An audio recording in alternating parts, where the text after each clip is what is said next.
नमस्कार दोस्तों, आप सभी का फिर से एक नई वीडियो में स्वागत है। दोस्तों, बात उस समय की है जब भगवान श्री राम माता सीता भ्राता लक्ष्मण के साथ 14 वर्ष के वनवास पर थे और वे जब घूमते घामते गंगा नदी के किनारे पहुंचे तो समस्या थी गंगा नदी को पार करने की। फिर भगवान श्री राम की भेंट हुई अपने मित्र निषाद राज से, और निषाद राज एक केवट को जानते थे जो नाव चलाकर लोगों को नदी पार कराते थे। तो केवट को बुलवाया। केवट ने जैसे ही प्रभु श्री राम को देखा तो चरणों में प्रणाम किया, क्योंकि केवट प्रभु श्री राम की पूजा पहले से ही कर रहा था। उसे तो दर्शन मिल गए। निषाद राज ने कहा कि केवट, आपको प्रभु श्री राम सीता माता और भ्राता लक्ष्मण को गंगा नदी पार करानी है।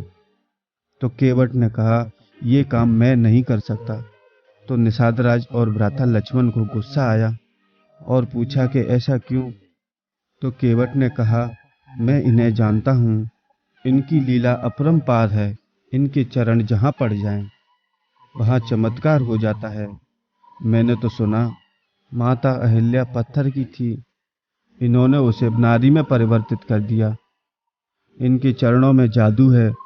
मैं सबसे पहले इनके चरण धुलवाऊंगा, उसके बाद उन्हें गंगा नदी पार कराऊंगा, क्योंकि मुझे डर है कि इनके चरण पड़ते ही मेरी नाव क्या से क्या बन जाए।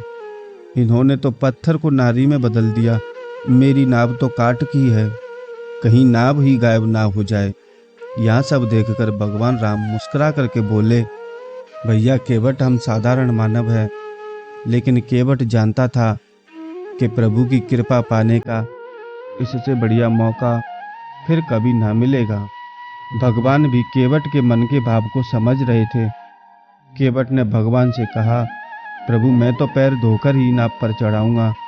केवट अपनी पत्नी से कहता है कि जल पात्र लेके आओ, प्रभु के पैर धोने हैं।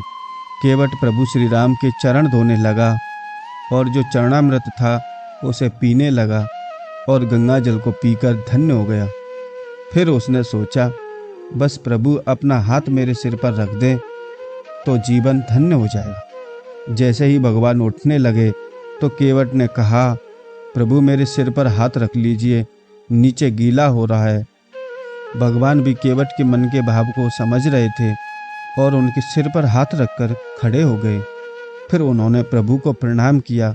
उसके बाद प्रभु श्री राम, सीता माता और भ्राता लक्ष्मण नाव में सवार होकर गंगा नदी को पार करते हैं और खुशी खुशी केवट ने उन तीनों को गंगा के उस पार छोड़ दिया।